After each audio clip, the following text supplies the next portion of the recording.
Hi, and welcome to another episode of Haltech Heroes. Today, one of my all-time favorites, Toyota Supra, JZA80, 2JZ, all the fruit. It's gonna be a good day.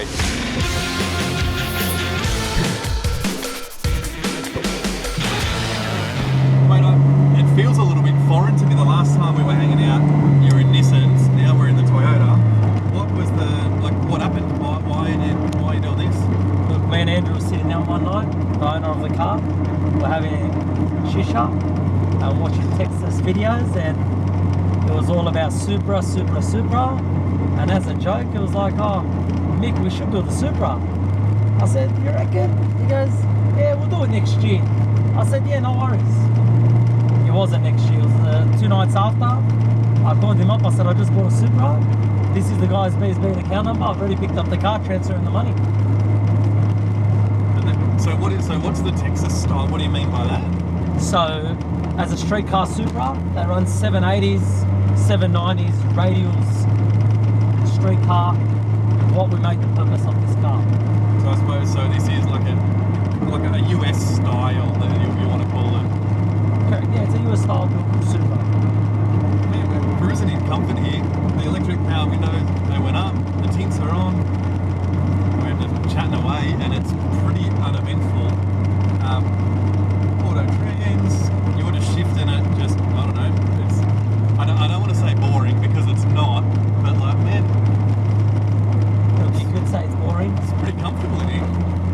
It actually drives really nice. It's got, obviously, full suede interior, leather seats, everything's been redone on the car.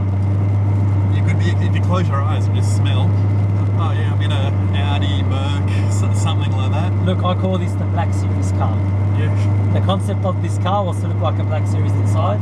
That's why it's got the Recaros. That's why I've done a rear seat delete like a AMG Black Series. And the whole purpose of this car, you're going to spend the money to make it right.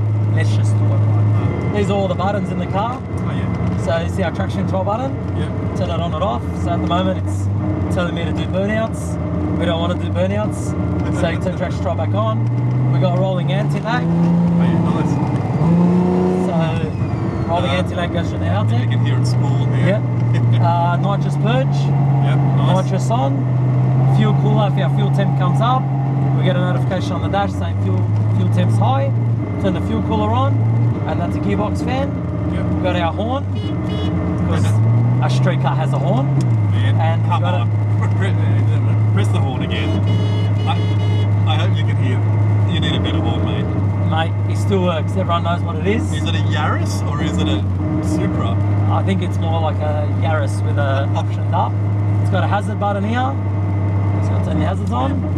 And that's pretty much it. That's trans brake. And that's pretty much it to the car. Buttons in the knob over here. So this is our Haltech trim knob. This gives us our 12 boost settings and our RPM for the launch control through the trans brake. What's that noise in the back? I did hear a little whiny noise there. What's that? That's like a pump? Oh, that's electric power steering. Oh, Yeah. nice. So we've got the electric power steering in the back. So that works through the Haltech as well. We've set that on at 1300 RPM. That starts to turn on. Otherwise a bit noisy just sitting there idling. So we've set that out through an output through the ECU, and that's pretty much it. So the faster you go, like it gives you more speed steering response Correct. as well. Wow. Correct. Well, let's park up. Let's go down and have a look.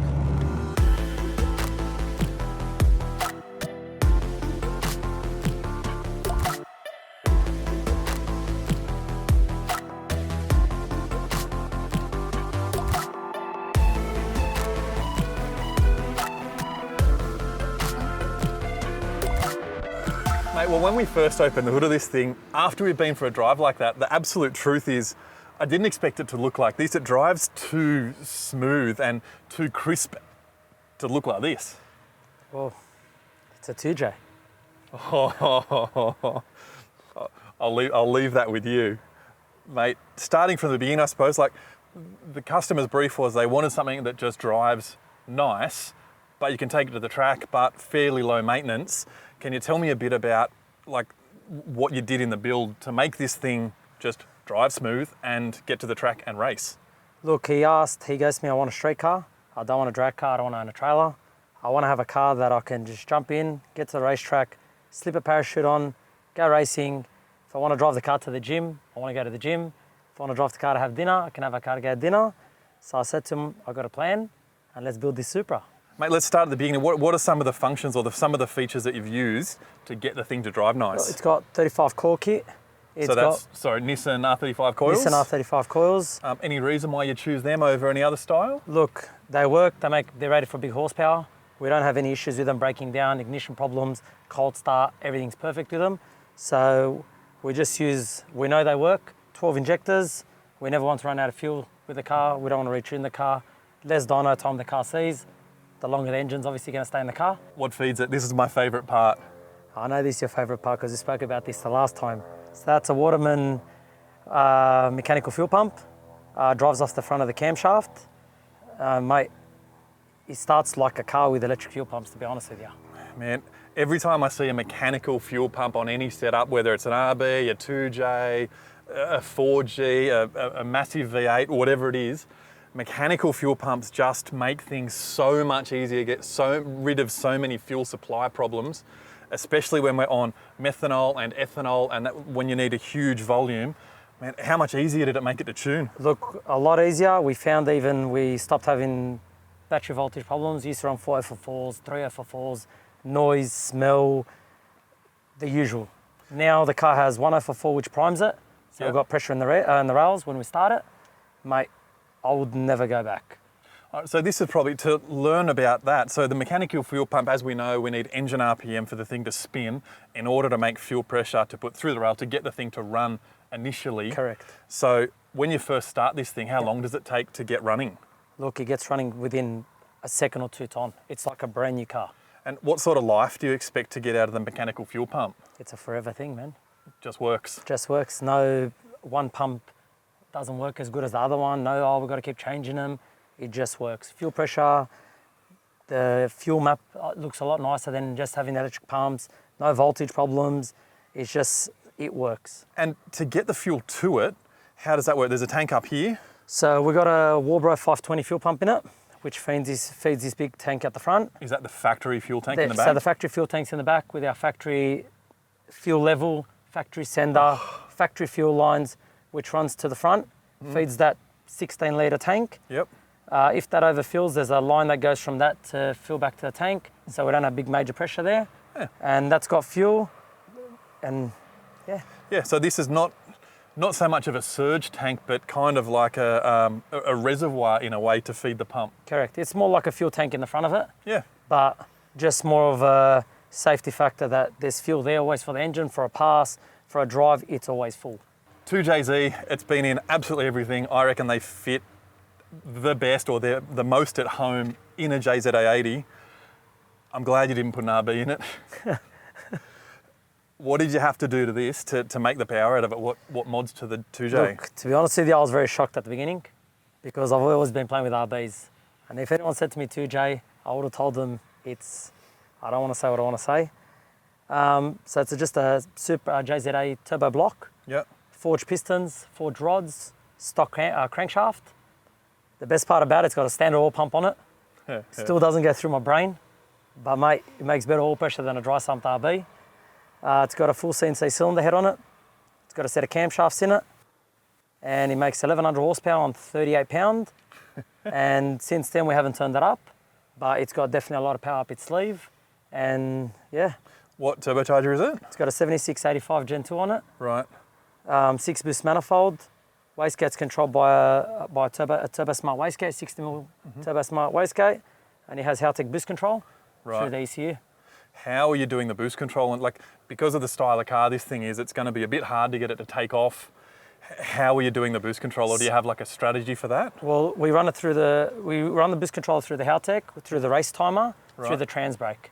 So we set the trans brake RPM that we'll want to take off at, and through our tables we set up what boost we want the car to leave at 0.3 of a second, how much boost we want for it to have. Mighty works a treat. So this is that knob that we were looking at inside.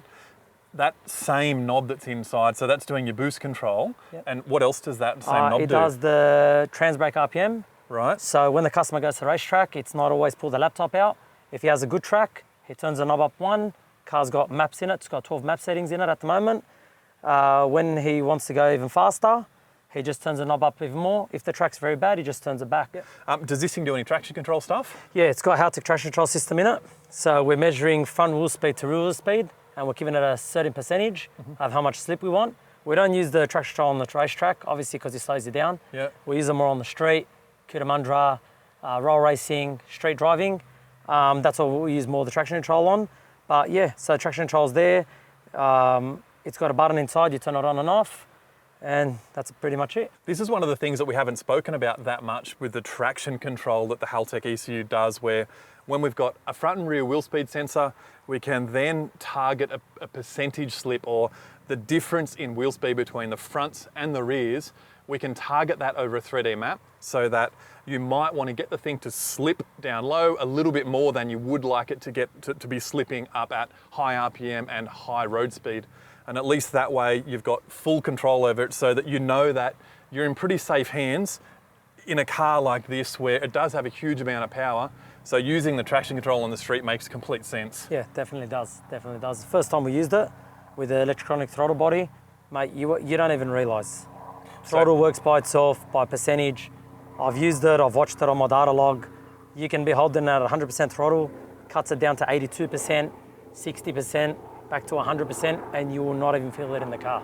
So you're utilising electronic throttle to cut how much airflow is coming into the engine, fuel and ignition, like a percentage cut as well. Correct.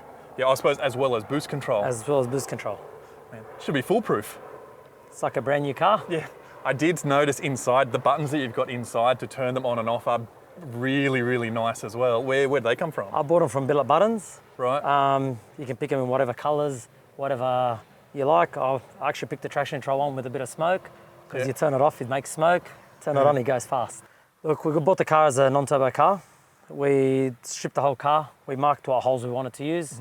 We fabricated the car, then sent the car to the paint shop. We actually got rid of all the holes that we didn't need, all the brackets we didn't need. Got it all welded up, cleaned it all up, got it painted, and this is the end result. Man, it's really nice. They're very clean and tidy. Thank you. It's got an auto trans dipstick down the back. What transmission does it use? It's got a Turbo 400 in it at the moment. Yeah. Everything you can imagine is in that gearbox. So trans brake and bleeds and all of this sort of stuff? Dump valves, trans brakes, gearbox cooler, you name it. It's a 1500 horsepower gearbox. Yeah. So yeah. Rear end?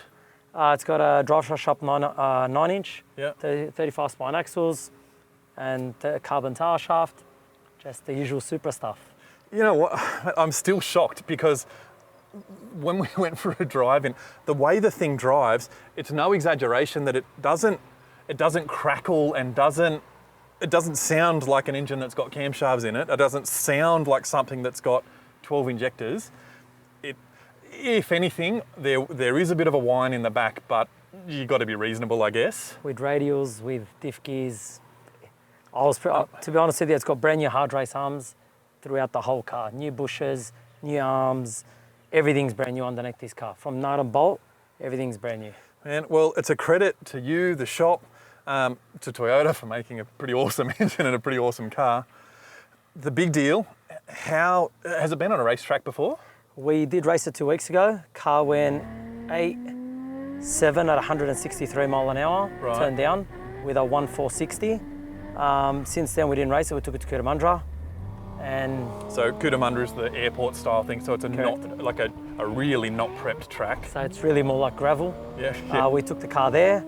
To be dead honest with you, it went really fast with it there. So we're gonna wait for the results for that, as we can't disclose them. But it went really, really fast there. So from there, proper racetrack, like this thing's obviously going to go quick. So has it got the gear to go? Are you allowed to go quick in this? It's got roll cage, it's got engine nappy, it's got parachute. Everything's unboltable, Yep. as we can't leave the parachute on it. It's a street car, it's one bolt, put parachute on, put 4 bolts on engine nappy on, and we can just run 7s, 8s, back to back every day. So just twist that knob up, Twist one that knob parachute. up and go. Does it get driven like this with these wheels, these brakes? To be honest with you, we do not touch it. So when I finish racing it tonight, as I'll be racing at WSID tonight, I'll be just getting underneath, bolting nappy on it, slipping the parachute on, should run a low 8, come back in the car park, nappy off, parachute off, and it gets driven exactly the way you see it, with the bead locks on it, strange brakes on it. It's just how it is. Mate, obviously a car like this has taken a huge amount of time at the workshop and you've put a heap of development into it. Is this like a normal thing that you could just like, can I just roll up and just like get this work done? Well, look, when we built this car, we always knew that we're going to have to offer these to customers. So we more R&D'd this package. So at the moment, we're nearly at our 7-second pass where we want to be at. Now I can offer it to any customer as a drive-in, drive-out package. They can just rock up, drop off a car, pick up a car 2 months later, 3 months later, as a 7-second Supra. Mate, it's a huge amount of love to put into something, and it's nice that you can offer this, because like I would be looking for a package like this that I know, proven, just works, nice and simple, and the customer can maintain it once it's done. Like, mate, a credit to the shop, big deal. Thank you. Well, look, the biggest thing is with a car like this, you don't want a car that's always maintenance, always sitting at a workshop. There's no point of spending money on a car that sits at a workshop. There's nothing better than jumping in a car, you put all your money in, your hard-earned money, going for a drive and enjoying what you've built. Man, you can't say more than that. Well, Mick, thanks so much for taking the time to take me for a ride in a street car that has probably really changed my opinion on engines that look like this and what street cars really are, because, man, this has proved that you really can do it. Thank you very much. Mate, awesome build. Well done. Thank you. And to you guys, thanks very much for watching. As always, my name's Scott, and I'll see you next time.